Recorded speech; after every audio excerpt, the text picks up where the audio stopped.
sommes ici à la chancellerie, c'est le centre d'enrôlement, la vérification sur la liste électorale.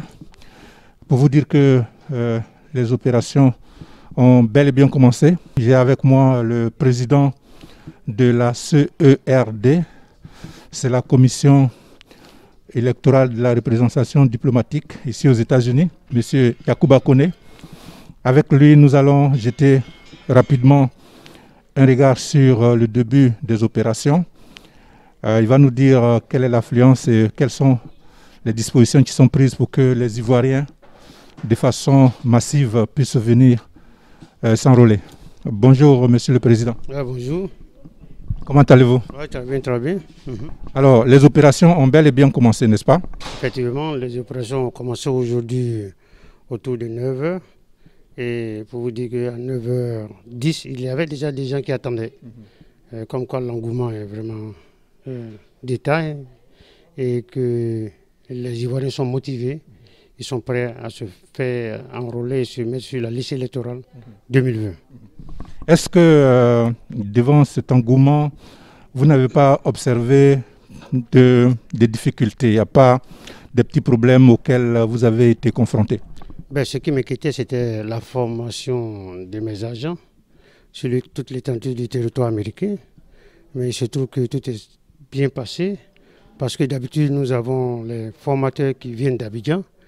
Et à cause de la condition de la crise sanitaire qui se passe présentement et les vols qui ne viennent pas aux États-Unis, nous avons dû faire les formations en ligne. Et puis, un peu bien sur vidéo, c'est une conférence vidéo. Et donc, c'est ce que nous craignons. Mais heureusement que nous avons fait une présélection au niveau des agents. Nous sommes focalisés sur ceux qui avaient l'expérience et les étudiants, surtout. Pour pouvoir maîtriser les tablettes et tout ce qui est outils électroniques. Donc c'est ce qui s'est passé, donc vraiment nous n'avons pas de problème. Et nous sommes satisfaits de cela. Okay. Alors on peut rappeler les heures, les horaires d'ouverture? L'ouverture c'est 9h à 17h. 9h à 17h, il faut? Tout le monde est présent et permettre aux gens de s'enrôler comme il le faut. Voilà. Et les documents sont toujours les mêmes? Toujours les mêmes, pas de changement. Nous avons les mêmes. Dites-vous que nous ne pouvons pas tout expliquer durant la communication. Donc ce sont des professionnels qui sont devant vous. Si par exemple ils demandent l'extrait date de naissance, c'est pour vérifier peut-être le nom du père et de la mère. Vraiment, soyez gentils. Permettez-leur quand même d'avoir ça pour pouvoir vérifier parce qu'ils sont appelés à prendre la photo de ces documents-là et les envoyer sur Abidjan. Alors, un appel particulier aux Ivoiriens? Oui, tout à fait. Demande aux Ivoiriens de venir s'enrôler parce que l'enrôlement et la révision de la liste électorale leur permet de maintenir d'abord les centres ouverts parce que lorsqu'on constate que dans un lieu d'enrôlement, il n'y a que peut-être 40 personnes qui se présentent, ça ne vaut pas la peine de déplacer une équipe pour 40 électeurs. Donc il faut que les gens se déplacent pour venir se faire enrôler, pour que ces trucs-là soient maintenus et pour que les États-Unis ont le maximum des centres, des bureaux de vote. Alors, on peut rappeler les bureaux de vote ici au niveau des États-Unis. Il y en a 5 au total, je crois. C'est ça, nous avons 5. Nous avons Washington, où nous sommes présentement. Nous avons New York, nous avons Atlanta, nous avons Philadelphie, nous avons Los Angeles. Voilà. Alors, merci beaucoup, Monsieur le Président. Et nous vous souhaitons bonne chance. Merci beaucoup, c'est moi qui vous remercie. Merci beaucoup. Bonjour, je m'appelle Yobou Dominique. Ce matin, nous sommes là pour le recensement électoral. Nous sommes là du 13 au 24. Ça a commencé aujourd'hui de 10 à 19h. Nous vous attendons pour venir vous enrôler. Nous respectons beaucoup le 1 mètre. Si vous venez, nous voulons que vous portez absolument des masques. Et vous avez, si préférable, des gants. Nous avons aussi le gel et autres. Pour se faire enrôler, vous avez besoin de la carte consulaire, si possible, un extrait de naissance qui prouve que on peut voir le nom de votre mère et de votre père, et si possible, le passeport, ou aussi la carte nationale d'identité. nous avons une équipe de 4 personnes chargées de l'enrôlement. Et nous sommes arrivés ce matin et nous avons commencé aux environs de 10 heures. Et à peu près dans l'après-midi, nous avons eu un bon nombre d'Ivoiriens qui sont venus s'enregistrer. D'autres sont venus tout simplement pour vérifier s'ils étaient encore sur la liste électorale.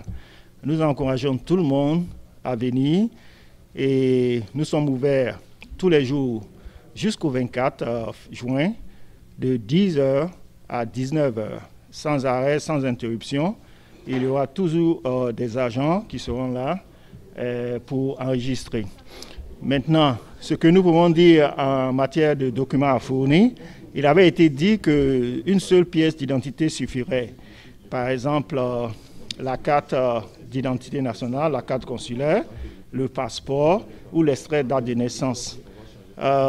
Avec les premiers arrivants, nous nous sommes rendus compte que le certificat de nationalité serait le meilleur élément, plus une pièce d'identité pour identifier le requérant.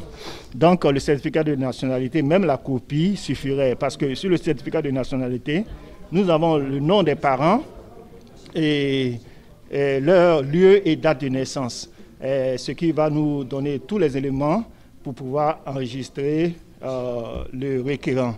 Donc nous souhaitons que nos concitoyens viennent avec ce document. Et même si vous avez ce document sur votre téléphone, ça pourrait aussi nous aider à mieux faire l'enrôlement. Donc nous vous demandons de venir nombreux ici, et c'est un devoir citoyen de se faire enregistrer et puis de voter en octobre prochain. Bonjour madame. Bonjour cher monsieur. Comment allez-vous? Je vais très bien. Vous venez de procéder à la vérification de votre nom sur la liste?